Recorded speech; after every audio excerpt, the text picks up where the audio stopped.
هنا القاهرة عاصمة الخبر، هنا المونديال، من منبت الأحرار ومشرق الأنوار، من بلاد الفخر والعزة، أرض وشعب أخيار تركوا في الزمان آثار، خطهم التاريخ كتب، صمود مقاومة وانتصار، شرفاء ذوي عرق طيب، يا سادة إنها المغرب باختصار.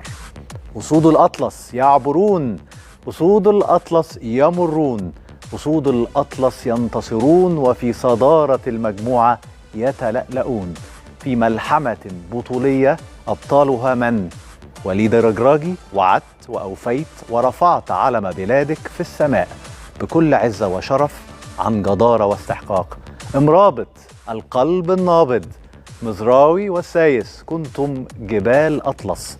زياش يا حبة المشماش، أشرف حكيمي الابن البار، رضا الوالدين سر نجاحك، يوسف النصيري نجم النجوم، بذلتم الغالي والنفيس وصنعتم تاريخا جديدا لكم ولكل العرب.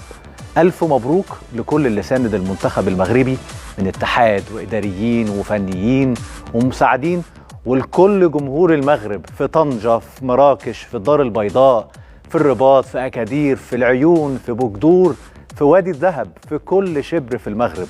افرحوا وعيشوا الفرحة اليوم للتاريخ. المغرب تتصدر مجموعتها وتطير إلى دور 16، وكفى ديما مغرب. بالمناسبة، باي باي ألمانيا.